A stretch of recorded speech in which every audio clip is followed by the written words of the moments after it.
Hello, everybody. Thank you for joining the Great Dynamics podcast. My name is Ahmed Hassan, and today we have a very special guest, a returning guest, a friend, but now under his real name. Carlos, I'm not going to attempt your last name for now. I'm going to wait for you to say it first. But guys, Carlos is the man, the myth, the legends behind the Rage X, Rage Intel, War Rage Empire. Could I say that? He is a OSINT practitioner. He is a security expert. He is what's the best words to describe you? He is an incredibly nice guy, and he is probably, and I know I've said this before, but he is one of those people that has helped me out a lot. I've learned a lot from him. But without further ado, Carlos, thank you for coming, man. Ahmad, thank you for having me. It's a pleasure to be on your podcast again. I am pleased and very happy to use my name as the first time on your podcast. I'm ready to answer your questions. Perfect. So, Carlos, we talked a little bit about how you got into this, but can you tell me a little bit about how you grew up and what was your journey like to where you are today? And please take the long route. You don't have to make it short for me. So, Well, let's start from the beginning. I come from a country that's always been turbulent. It's called Lebanon. It's one of these countries that's very small. It's 10,000 kilometers. Well, it's like a city in other countries, or maybe smaller than a city. My childhood was a bit different from a lot of people. I grew up alone. I've trained myself mainly alone. If you want to go into details how I started the journey of loving the OSINT or loving the wars and stuff, I started playing Red Alert. I was maybe 7 years old. That was the first time I got introduced to the war tactics. I used to be sad when I win, so I hardened the more and put more enemies and more foes and try to work on strategies. At first, I was like winning against computers and against the AI system that was then. And then Red Alert 2 came with the internet and I started playing against people. So I loved to do tactics. And then Command and Conquer Generals came out. And then I started to play 24, 48, 72 hours consecutively against 5, 6, 7 people online. And I really was sad to win because I always wanted someone to show me a tactic that's different. So that's how I went into wars and started reading. And my family loved, and my father, to be more into that detail, loved wars. So he used to come and tell me, sit, like, this is the war that happened in 1990 when they attacked Saddam Hussein. And these are the weapons. This is the tactic they are using. And I started like sitting hours on the TV, watching and seeing and reading how wars are done. And then the Serbian war started with NATO. I was in a different age. And then things like I started to read more into Hitler, more into the USSR wars, how things got into place. And at the young age, I used to look at how children act, especially bullies. I was bullied a lot. So like I used to defend myself by knowing how the others will act against me. So to minimize the damage. I used to know how the damage will come, but I used to work on minimizing the damage. So can I ask you why you were bullied? Well, it's because I'm a person that doesn't like to interact a lot with people. And I used to be the type of person that's good with the teachers and bad with the students. And my knowledge was like, if you put me in front of a computer or a PC for hours, I would like kill it, if you say.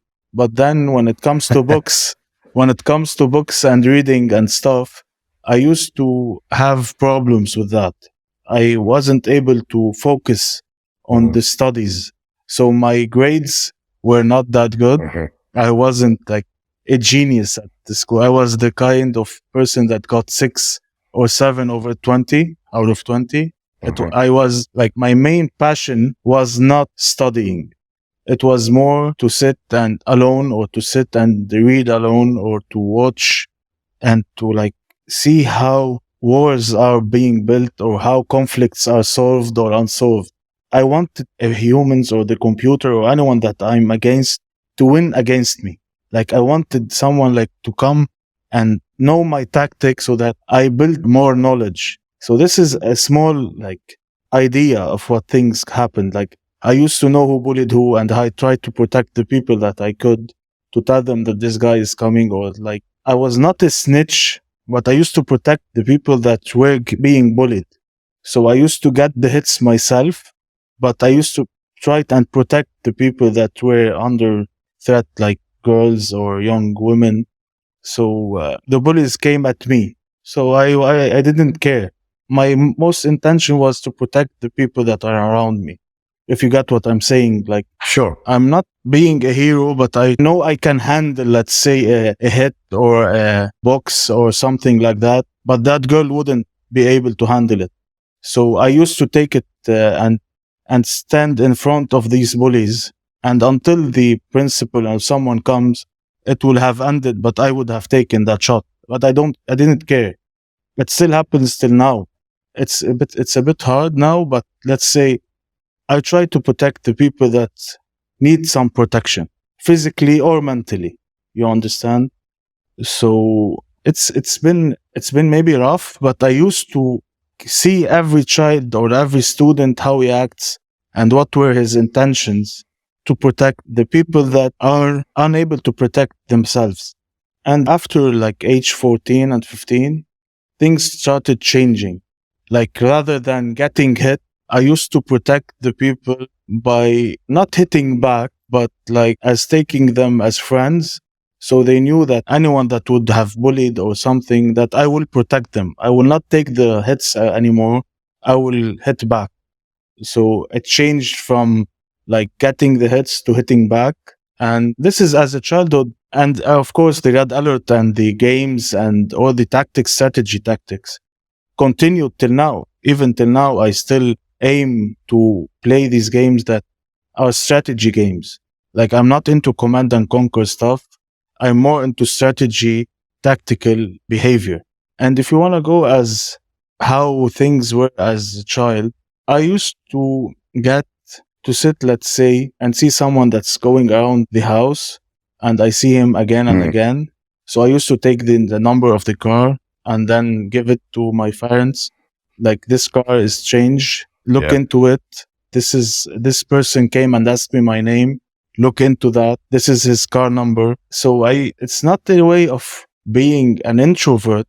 I'm not that. But like, I don't trust newcomers or some people that suddenly show. So I used to get the information as a child, and this grew up with me as I grew up in age. Like, it stayed and evolved. What did your parents think? Well, they used to worry that I'm always alone. They used to be like, what's going on? I never went to my parents to tell them I'm being bullied or getting hit or something like that. I never came and like, please help or something. When I came home, like, everything's normal. And I tried to adapt to the situation, because I used to think in a way that, what will my parents do? Go and talk to the principal? Then that bully will come and attack me more.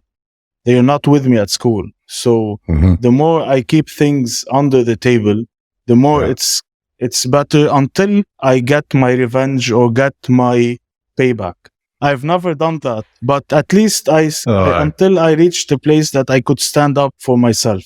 So I didn't go to my parents and tell them that this is happening or this is happening, because my grades like were more of bad, if you want to call it. Like, my parents were, why are your grades so low? How are you getting these grades? And I didn't have an explanation, because at our days, there wasn't like autism or having these categories that are now. Now things are categorized, like, this child is autistic, or this child has ADHD, or this child. So I don't know if I was autistic or if I had ADHD, or I don't know actually.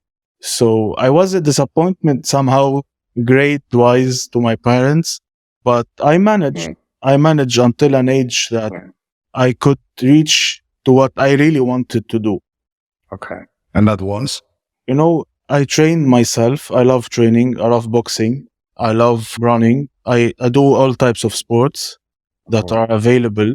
I train my body and mind. And then I went into business. It was the only major I could go through. I went into accounting because I thought accounting is the best way. The only reason I went into accounting is that because when you enter a business, the only person you can't control is the accountant. The accountant controls you.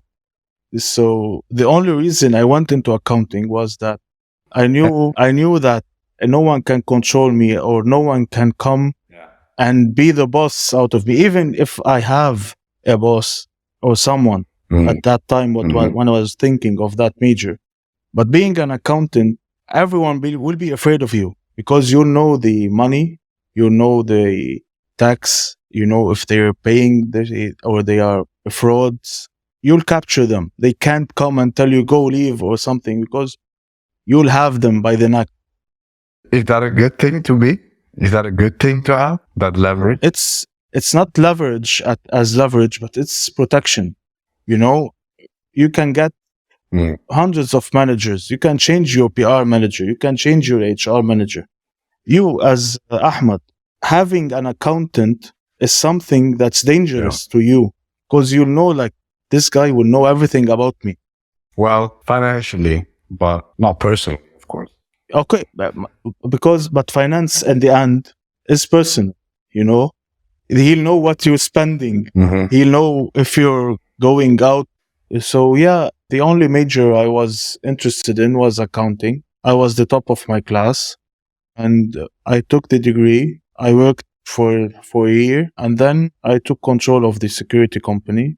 And that's how things changed until I went into Ajax. And now I have multiple stuff I do at the same time. So security company, how did you get into a security company if you're an accountant or you were an accountant for the security company? No, it's a family business. Ah, okay. I started that step by step, but it's more of a family business. And how did that transition from your accounting work for the security company? I mean, we talked about it in the first podcast that the war in Azerbaijan and Armenia, for people who haven't heard that one, please listen to that one first, was how you got involved in it, if I remember correctly. The Ajax and the transition between going into security and building the security company again, and then going into the Ajax was my passion. The Ajax is my passion. Security is a passion that I got out of a family business. It's more of something that's been there, but the Ajax is something that it's mainly me. And the name as the Ajax is actually me because I've always been angry all my life. I've always been in rage. But personally, I was in rage. I didn't show that to anyone. It's my personality. I use the anger and the pain to build and to help people. I didn't use that to actually attack or get revenge. So I use that as the fuel of my daily work. You understand? It's like everyone has a way to go. I used that anger and that pain and helped people and went then into the Ajax and started building my own passion, my own product, I can't call it product. It's more of a digitalized me. All right. So we get to the Ajax. When did that start? It started in 2020. At first, it was more into technology. I didn't go right then into wars. It was more of COVID period. It was a time of stability and unknown. You can fight a human, but you can't fight a virus. Okay. You don't know how things are coming. So you said there was a period of stability and unknown. Wouldn't you say that unknown is actually counter to stability? Can you explain a little bit more what you mean by that? At that time, the stability I was talking about is that stability in the world, like everyone was at home. There wasn't any conflicts. If you remember, like since the outbreak of COVID, like the whole world was silent, you know? So it was in a way, conflict wise, stable. But at the pandemic side, it was everything was like out of control.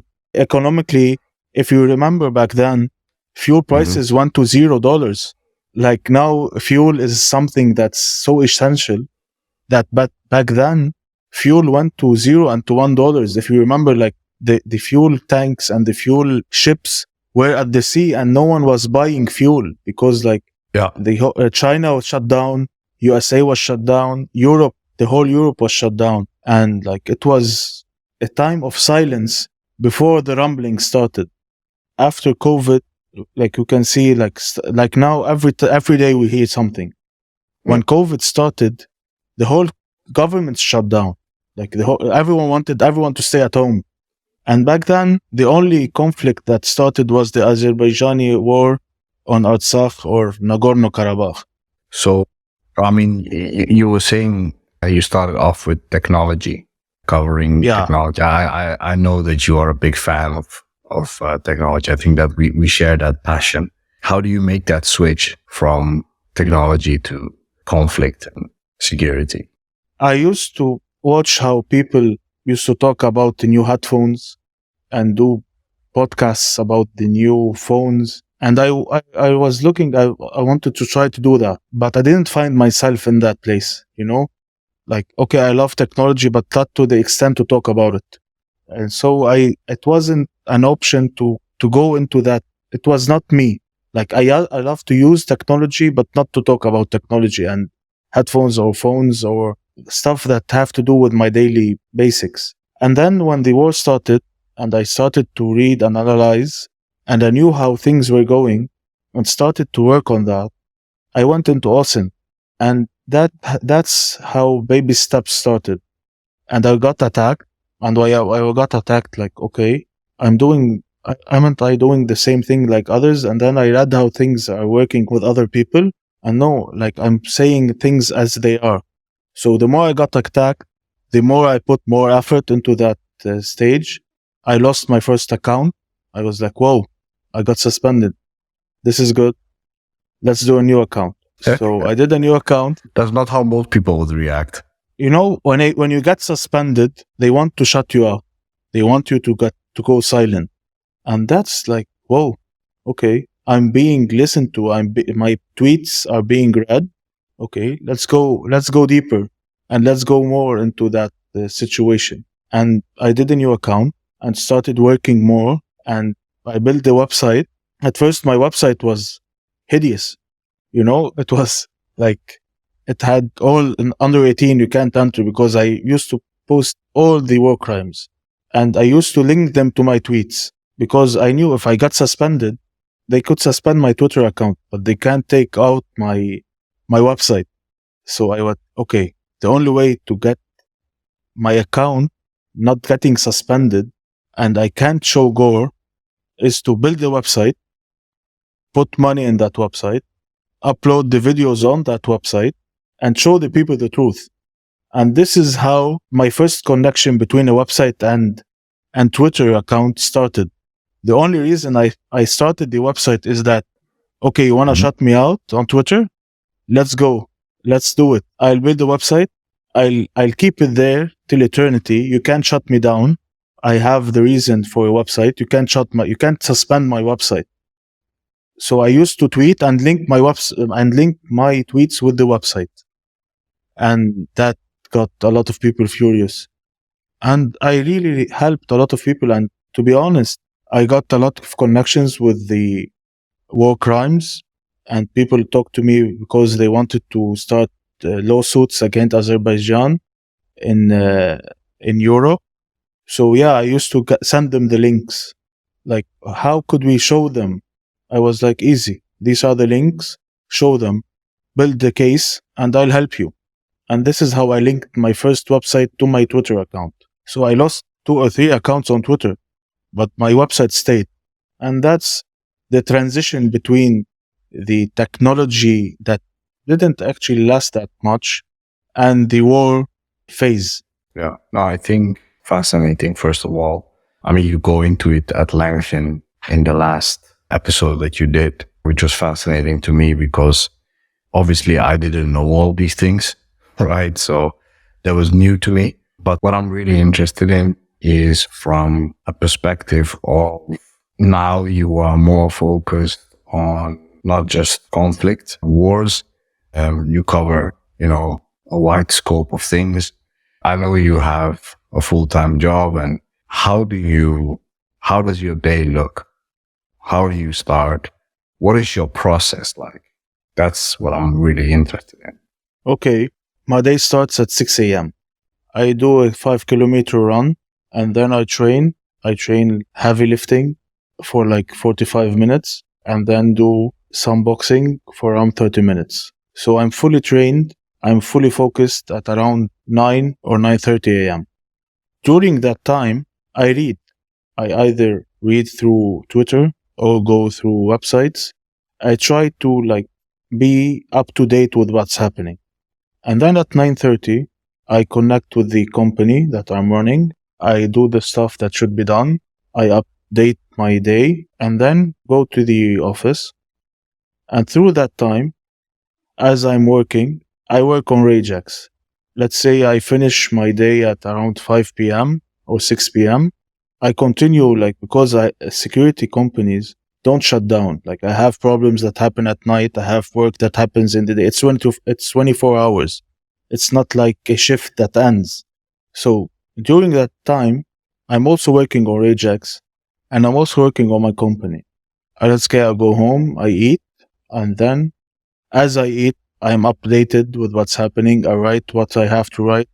I write my blogs. I write my tweets. I link my Instagram. I'm focused more on Instagram now because I'm loving to work on visual stuff more. I'm working on video scripts. I'm doing scripts for videos to start to go to another level. I'm working on that. And I sleep at around 3 a.m. and I keep my notifications on for some stuff. So I'm always up to date even as I sleep. I sleep around 3 to 4 hours and it's like a daily routine. I can't change. I can't go to my work without training and I can't I have something that's set. I have to wake up at 6. If I wake up at 6:30, then my whole day is I lose control, And sometimes I don't sleep. Let's say it's 5:30, I'm still awake. Okay, I sleep 30 minutes. It's 5:45, I sleep 15 minutes. But that cannot be healthy, right? Yeah, everyone tells me that, but I can't change. I can't change. All right. It's something that's been with me since young age. I can't shift. If I put a schedule and something gets let's say something out of my reach happens, let's say I have to go to the doctor. I really don't worry about going to the doctor as much as I worry my timeline will not be what I want it to be. Is that healthy? This is a question that I should ask my doctor. I never ask the doctor that question. From an outsider, it doesn't seem to be healthy, but all right. So, let me shift a little bit. What are your favorite tools to find information, to process information, and to present information? It's mainly Twitter for information related to Western news, Telegram mostly for Ukraine and Russia, also Al Jazeera, Al Arabiya for stuff that have to do with news related to Turkey or news related to Qatar or news related to the USA. Because if you go into news, Al Arabiya has a vision that's mostly different than Al Jazeera. And when you read both, you'll see how things are going. Like reading from Fox News and from CNN. If each one will tell you a story in a way for the audience. So we try to analyze what's the real story behind it and where are we going behind that. So I read here and I read in, like, I translate a lot during the day. I read in Arabic, I read in English, I read in French, and I translate. I try to learn some Russian. It's hard. So yeah, I analyze the news and write the tweets in a way that will bring the truth closer. And that's how I built it. And I definitely go into the websites. I read the news. I sometimes read the newspapers. I follow a lot of newspapers worldwide, from the UK, from France, and try to see how things are building up. Like I read the news from Russia, because you can't like be anti-Russian and not read the Russian news. You have to know what's going on. You know what I mean? So I read everything that's in front of me. I don't choose. What do you mean anti-Russian? No, let's say a lot of people that are covering the Russian news, the war, they don't read, let's say, TASS, or they don't read the news that coming out of Kremlin, or they don't read because they think it's propaganda. But no, sometimes you have to know, because it's propaganda both ways. You know what I mean? So I read here and I read here and analyze how things are going. You can't only read the side that you are on, or the side that you prefer, because if you follow that, if you take one opinion, then you're not analyzing, you're just reading one opinion and copy pasting. Yeah, absolutely. So going back to the tools, so you find information through these places, and then what's the next step from there? I analyze them. I write my reports. Sometimes I upload my reports. Sometimes I don't upload my reports. And I tweet and then do a video effect. I sometimes use Canva. I sometimes use a lot of others like Illustrator. I have worked with Photoshop. I do the video editing. And through that phase, I go into the Telegram. I post on my Telegram. I'm trying to post on my YouTube channel. So now I'm more fixing on building something new. I want to go into voiceovers and videos with voiceovers, so that get a wider target than just writing the news with some music. I know it needs a lot of time and I really don't have time. I wish the day was 48 hours. It's 24, unfortunately. So yeah, I don't have an endpoint. Yeah. So do you think that analysts today need to be much more, there's more demand from an analyst to know how to use different tools to be actually savvy with creating media? And do you think that's important for an analyst today? Unfortunately, today, if you go back 10 years ago, like analysts or analysis was either read through newspapers that had to do with like military stuff, and or it didn't reach. Now with social media, if you don't go into videos, like, people aren't interested, you know. So it's either like through words on Twitter, but you can't write words and get that out through Instagram or through Telegram or through YouTube. Like, I tried that. For a year now. I post like something on Twitter, let's say breaking: Russia attacks Ukraine. I got 3 million views on Twitter. That same post, just writing, if I upload it on Instagram, it gets like 3 likes. So you have to show the video of the attack and how things are going through to get the interaction you need on Instagram. So you have to do a double work. So what I do, okay, the end point is a video. Let's build that video. I do the video. I do the writing step, like war in Ukraine, day 357. I write that on Twitter and connect my Instagram video to that. And I do the same way. This way, it's all linked. I try to link all my posts together. I post the video, I give the reader on Twitter what he needs. If he wants to see the video, he clicks on the video, he goes into Instagram and sees it. I post it on YouTube and try to link all that by doing one or two news reports or breaking news information. So it's actually harder on Instagram than on Twitter. It's harder on Telegram than on both Twitter and, because like Telegram, it's wide and it's like you have to write the report and you have to put the link, and then maybe someone shares that. And when he shares that, you'll get his followers. So on Telegram, it's actually harder. While on, let's say, Twitter, you get a retweet. One retweet from someone that has 1 million followers will get you around 2,000 followers, because that retweet will give you access to his followers. On Instagram, you have to get shared and you have to get likes, and the algorithm should like you to show your video.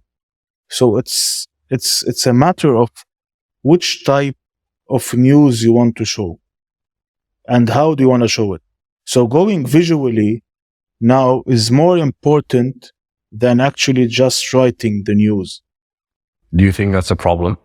I think it's time consuming. It's more than a problem, it's time consuming. I'll explain more. Like, let's say if I write, going back to the war on Ukraine, if I write that sentence or that phrase, it gets you 2 million views. On Instagram, after doing the video and the video edit and putting the correct music and posting it, knowing that the latest algorithm of the Instagram, anything that has to do with guns or weapons, you will be shadow banned. And that's a more problem, because for us, this is like you have to choose now the pictures that you have to upload. Even if you upload a picture of yourself that has a gun, you'll get shadow banned. So you have to follow the algorithm that's shifting. So now you have to choose the correct video and the correct background. And then in the end, you'll get like 5,000 or 6,000 views, but it's more time consuming. Like it takes like 30 minutes to do that, while it takes you like 3 seconds to write a Twitter or a tweet and send it. But in the end, media now is the high game. The high end is media. So what does that mean? Like videos and visuals are now people are mostly interested in that. So trying to reach that, like the high end games now is the visuals, to do the correct video, to do the correct algorithm, to do the correct writing, the voiceover. It's a challenge. It's more of a challenge. I know that I can go and write that sentence on Twitter and finish and close the app and leave. But I'm interested in that because I think it's not that it's time consuming. I'm going to put that aside. It's a challenge for me. Like I want to see how to reach. I want to break the algorithm. I want to reach, like, my videos to start reaching millions of views. Why is that important to you? Because I want to build Rage to be seen by the most people I can. I want Rage to go up the stairs, even if it's step by step. But I don't want any part that had not going into Instagram or not going into YouTube or not going into TikTok. I want to be on all social media. I want to try to do everything I can to be at the top of the game. Why? Sorry for asking a question, but I'm just interested. I want to get to what drives you. Why do you, and if you get there, or when you get there, what's the next step? So why are you doing this? What's the goal? I challenge myself. It's a challenge for my own self. It's me learning more. It's not I don't challenge anyone. You're my friend, and all the OSINT accounts are my friends, and I help everyone. I have no problem. I'm not like, no, I want to build alone. It's not that. I challenge myself. Like every time I learn something new, it's from the past. Okay, what will I learn today? What will I do today? I change how I work to try to reach perfection. And that's very hard, very time consuming, but I can't. I have to reach that stage that it's perfect. And when it's perfect, I don't know if it's perfect, but I upload it like, okay, is it perfect or it's not perfect? It's something that's, I don't know. Maybe it's my hard drive. It's broken or something. It's a, it's a Don't say problem. that. Ahmad, I'm telling you, it's a problem.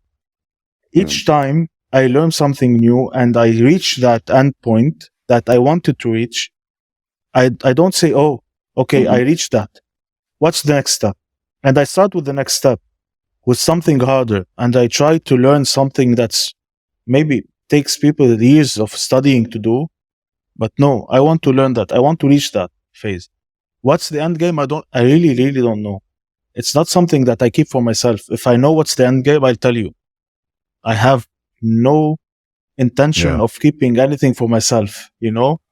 It's just the drive, the intensity. Mm-hmm. Do you think if you want to get started today in OSINT, you need to be able to do all of these things? No, you just need to have one thing in mind. It's not about copy pasting. It's not about reading other tweets and putting and rephrasing them. It's about what do you want at the end. Mm-hmm. My target was and still is telling the people the truth, and I'm honest at that. It's what drives me. Everything I try my best not to post anything that has illegitimacy, like not having a background. I try to go through like the recent episodes of the UFOs or the many stuff that are happening now today. Maybe this podcast, when they are listening to it in the future, it's something that no one's talking about, or people know that they are aliens or not. It's not something like that. But look at the wider picture.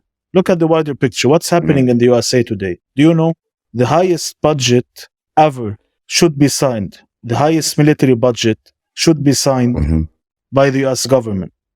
And suddenly, Chinese balloons start showing up. Stuff that are like they go and tell you, we shot down a very mysterious saucer-like object. They could have shut it down without anyone knowing. They shut it down in far Alaska. Like no one knows that this is happening. But that news made a lot of speculation. Okay, what's the target behind that? Did they really shoot that thing? Okay, why did you tell us that you shot a cylindrical, silver-like substance? And then we are not able to retrieve any of the debris. Okay, let's go back. What's the end game here? We don't know. So are they aliens? No, it's not aliens. It's something that, okay, where are the debris? We don't know. What did you shoot down? Where is the video that from the satellites or from the, it's the USA at the end. Where are the videos? What did you shoot down? What did the pilot see? And things go into speculation. And people start worrying. Are we under ET attack? Is it a drone? Is it a DJI drone that was flying? What's happening? Since the Chinese balloon incident, things shifted. And shifted in a way that's strange. I'm telling you that in the future, maybe this is nonsense. Well, yeah, we don't know. So you're saying that your drive for the truth is to help shed light on these events. Yes. It's not. You have to look at the bigger picture. Why is this happening with the biggest budget in the USA? Are they connected? We don't know. Well, this is not our podcast. No. It's not about speculation. What is it about that? Okay. It's two major events that are happening. When you come and tell me that the biggest funding for the US military is happening and it has to be passed, you have, in a way, to shed light on something else. Is that something else to pass that, or it's just a coincidence? But isn't that speculation? Isn't that the essence of what we're talking about? Because we're speculating this, or you're speculating this. I know there's like a lot of uncertainty, and like for us, the reason why we don't touch it how we touch it, I mean, with the aerospace focus team that we have. But I think the goal should always be, so what, right? Yeah, These things are shut down, right? These things showed up. So what? What does that mean? And what next? Right? I think that's the role of a good analyst. And I excellent. think we should, you know what I mean? So I think that is something that we need to lead the way on, or we need to show people. That's how we give decision support, right? Like, where are we going to go from here? So I don't want to go too much into this rabbit hole, to be honest with you. I'm honest with you. I don't want to go into that also. I I'm just, want to, yeah. no, I understand you wanted to give an example. I want to ask you, I mean, maybe something has changed since the last time we spoke, but is there any advice, any good advice that you can give a person that wants to do what you do? First of all, you don't have to be a security background or intelligence background or anything that to have to do with that. You have to be honest with yourself. What's the purpose? Is it the purpose to just get followers and just copy paste? That will not lead you to anywhere. It's something that will end. Maybe you'll start a meme account. I don't know. After that, and your account will then be sold. But if you're actually into that, you have to know it needs a lot of time. It needs a lot of work. It needs a lot of analyzing, and you have to give it a lot. It's costly. It doesn't give back at first.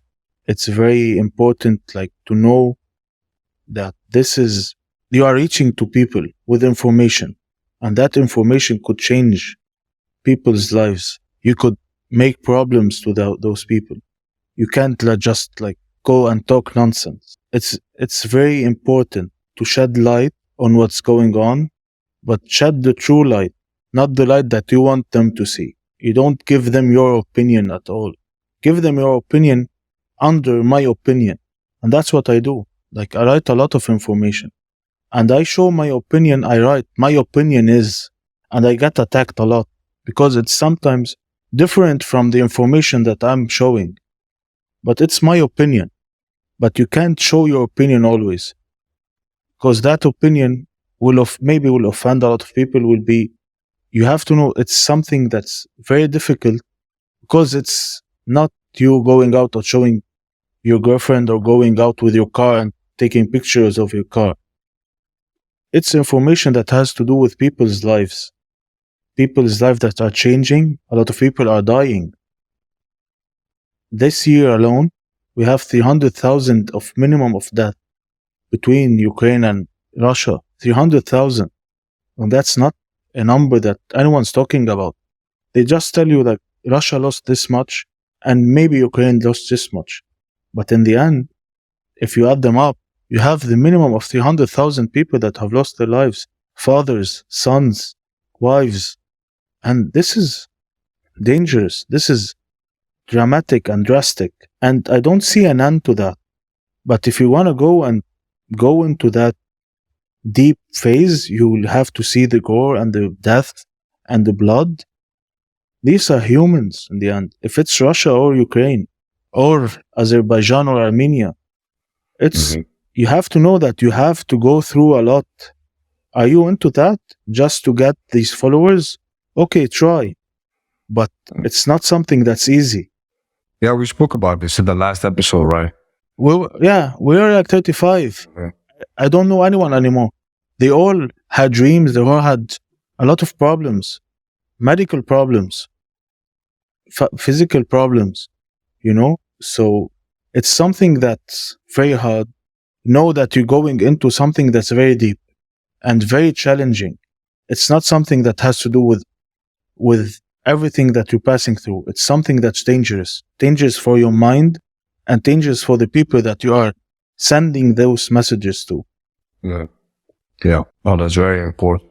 I appreciate you saying that, because I think people sometimes forget, the impact of their work. To close out, I don't remember what you said the last time, but I don't even know if you have time.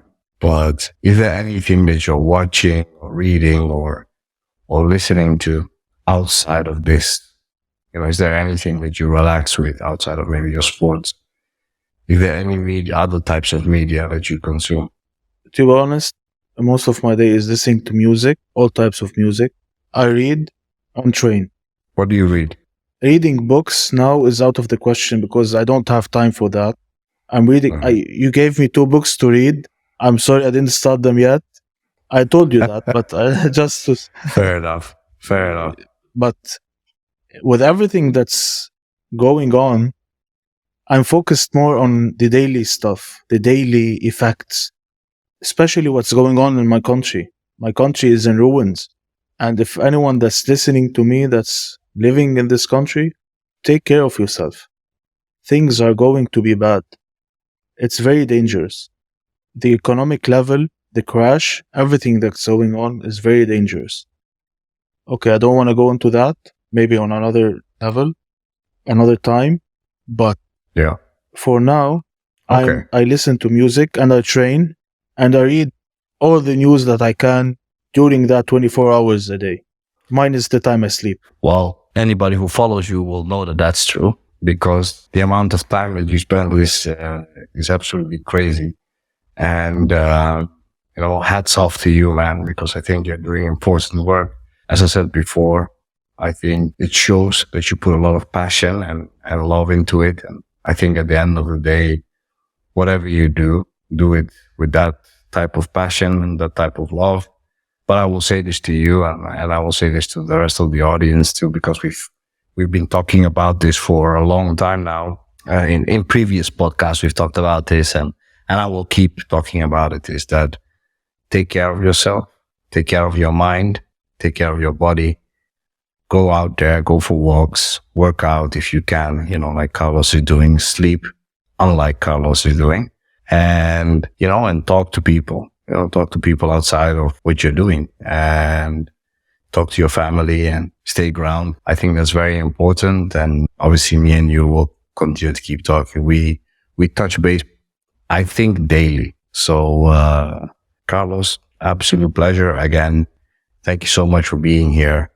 I really appreciate it, man. And I think, I cannot wait to what you do with Ragex and Rage Intel and how you grow that and what new things you will come up with, because as I have seen so far, everything you've touched, has turned into something really cool. So, I'm a big fan and I hope to see you grow, man.